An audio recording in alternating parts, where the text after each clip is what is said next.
So this decision was, of course, based around the main ceremonies we always think about, the commemorations in Turkey and also France.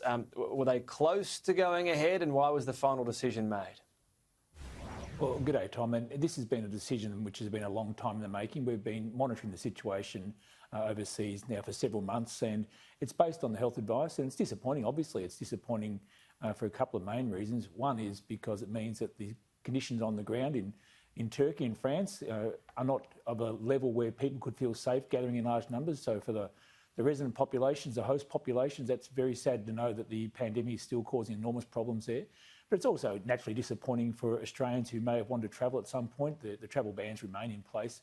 We can't be encouraging people to travel to places where the pandemic is still causing such big problems. So we can't have those big public gatherings in Turkey and France this year, but keep in mind we'll still be commemorating the day in a respectful way at the embassies in each location, so there'll be some private services, but we can't, in all good faith and in interest of public health and safety, we can't be encouraging people to gather in large numbers at the moment. There's a pretty nice facility in France in Villers-Bretonneux, of course, and plenty of Aussies around. Was there thought to maybe a small one, at least show, look, we're still doing this, albeit with all the sort of precautions you'd need to take? Well, Tom, at its heart, as you know, and I'm sure your viewers respect, Anzac Day is really about personal reflection and a moment to respect all those who served. And while we do traditionally gather in large numbers to commemorate the day, we can still pay our respects, as we did last year here in Australia with the Light Up the Dawn. And we'll be encouraging people who are living abroad at the moment to still recognise Anzac Day with their own personal reflections. But we just can't be sending staff from the embassy or from the Department of Veterans Affairs to coordinate these bigger events. We can't be putting security staff in danger. We don't want to put the public health in danger. So, you know, it's a bit of a heavy heart, Tom, I've got to say, that we've had to cancel the event again this year. But we need to make sure that we do everything we can here domestically here in Australia to encourage people to attend the Anzac Day dawn services and marches in their home states, and they'll be coordinated by local RSLs in accordance with the health advice in each state.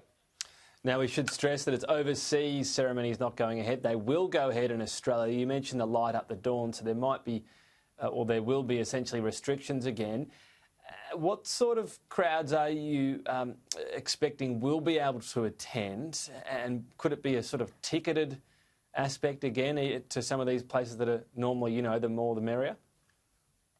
Well, in my view, Tom, our challenge here in Australia is to hold the events obviously in accordance with the public health advice in each state. But what we want to see is many people as possible safely attend Anzac Day marches and dawn services. So it will depend on each jurisdiction. And I know the RSLs in each state work closely with their state government officials to coordinate these events. The federal government's role here is more the national service at the Australian War Memorial, and we'll be having some more to say about that in the coming days and weeks as we finalise the arrangements with ACT Health. But the bottom line is, Tom, there will be Anzac Day events around Australia this year. For those who may be vulnerable and may be at risk of the pandemic more than others, we'll be encouraging them to continue to light up the dawn like we did last year. And that was a successful way of allowing people to pay their respects. A lot of people took up that opportunity and then viewed the national service that was broadcast live on television. So again, Anzac Day is a very sacred day. It's one where we obviously pay our respects to those who've given their lives in the service of our country, but it's also a chance for us to say thank you for your service to the modern day servicemen and women who just in these last 14 or 15 months have come to our aid with Operation Bushfire Assist. They've been at the front line with the COVID-19 response, and also we sent a large delegation across, a large contingent across to Fiji to help there as well with humanitarian aid and disaster relief. So we have a lot to be proud of with our servicemen and women, and we need to recognise them on Anzac Day and thank them for that service. Yeah, we've all seen a lot of uniforms, haven't we, travelling around the country. Just finally, on the Light Up the Dawn approach, so is there anything that might be new this year or perhaps that you want to tweak from last year?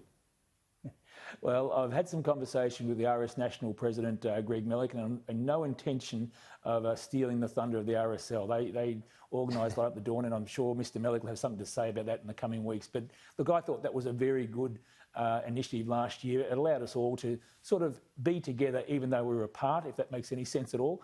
And I thought it was a very good way of letting individuals show their respects to our servicemen and women, our current servicemen and women, our veteran community. But look, I'm looking forward to Anzac Day being a bit more normal than last year, but we obviously have to pay all due respect to the health authorities in each jurisdiction as they organise these events. All right, we'll try to get a sneak preview, but I don't want you getting in trouble. Minister, thanks for your time today. All the best, Tom. Have a great day.